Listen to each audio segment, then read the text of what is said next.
So,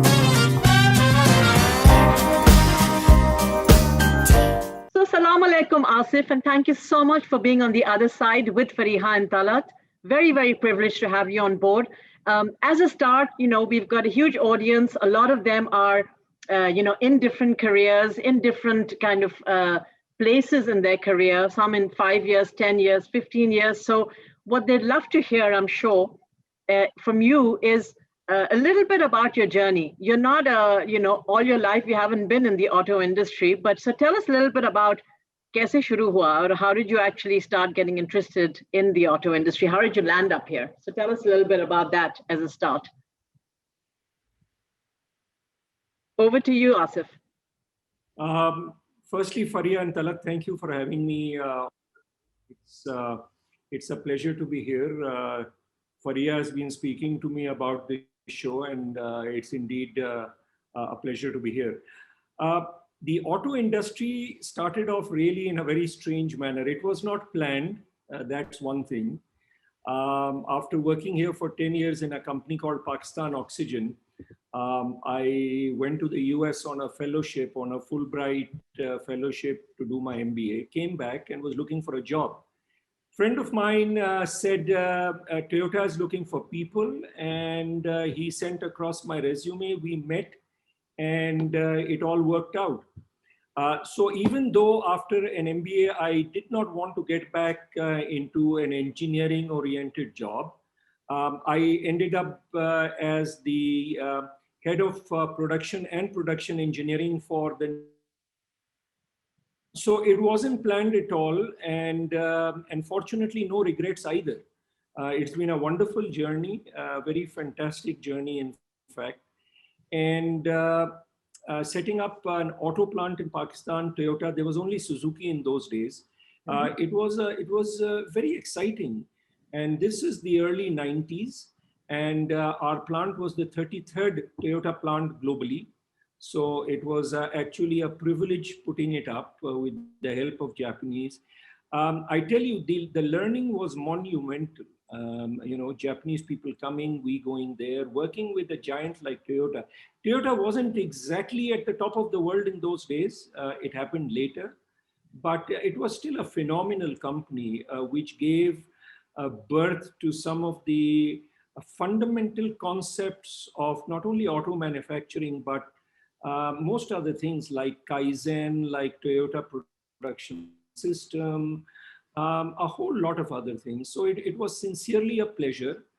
And while at Toyota, the journey got more interesting because I was moved around to product development, which means development of parts locally. And then finally, the last 3 or 4 years as the head of sales and marketing. So it was just a wonderful journey. Then the family decided to migrate to the US. And from the US, we landed up in Canada. And in Canada, I began to work for a company, a plastic company, which made auto parts for all the big names in the US, like Ford and Chrysler, Honda, Toyota. So the next 10 years, I was not an automobile maker, but an automobile part maker. So the other side of the fence. And then we relocated back to Pakistan in 2009 and worked here for a while again in Pakistan's auto part industry. And then, of course, joined Kia in 2017. So that's a brief summary of the last 30 years. Fantastic. Sounds like a great journey. And I love the bit when you mentioned about the other side, because you've been on both sides of the fence, right? The whole manufacturing and the parts side. So really, really interesting journey. Fariha, over to you. Thank you, Asif.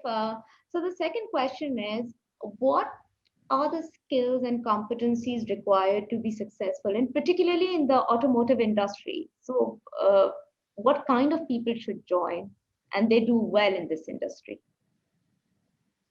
Fariha, in order to answer your question holistically, I think what we need to do is first understand the auto industry. From the outside, the auto industry appears very glamorous. We make cars and cars are toys for boys, although that's not entirely true anymore. Begging the pardon of the two ladies here, but I mean, that's how it goes. The auto industry actually is quite complex. We sitting inside Lucky Motors, we only assemble the vehicle. So we neither make nor sell the car.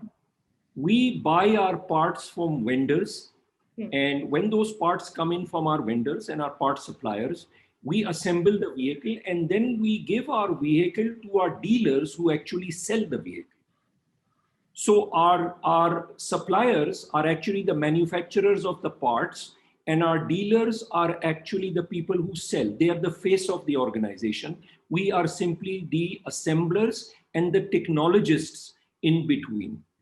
So to answer your question, the type of people that we require, I think if I were to say one very important competency or is very high emotional intelligence, because this is an extremely high stress industry. There's always a pressure against time, whether it is making new products or whether it is assembling cars on a day-to-day basis. And unless people that work in this industry are able to supervise others, able to perform, monitor the performance of other people, and survive under stress without losing their cool, it's a very difficult survival place. And it is the same across the world. Auto industry is regarded everywhere as being a very high stress working environment. Doesn't appear from the outside, but that's exactly what it is. And therefore, the one competency that I place extremely high is emotional intelligence, because if people are not strong emotionally, they can tend to lose it.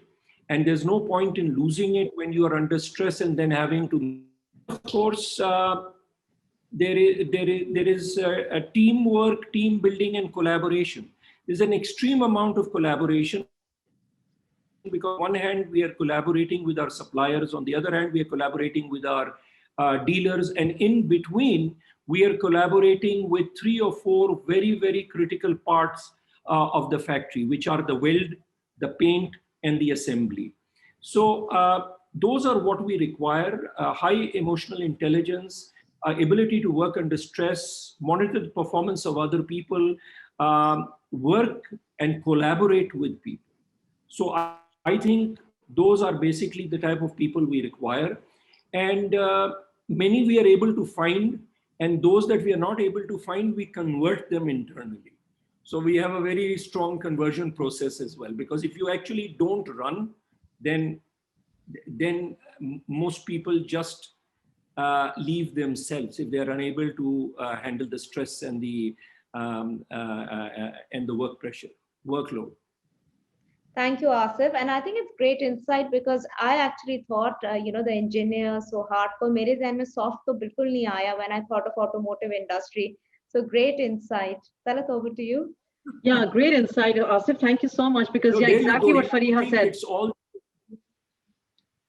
Yeah, we expected to hear engineering degree honi chahiye, 10 saal ka experience, but on the outside it looks like all engineers running around with their screwdrivers and their wrenches, gaadi ko tight kar rahe hain, bana rahe hain. But that's a very small part, I tell you. There are about 1,500 people working in the plant, putting together a car that has, thousands of parts, and the ability to keep people focused, to put the right part in every time and to make it right every time is difficult. It's difficult. It's high pressure, and it requires a lot of focus.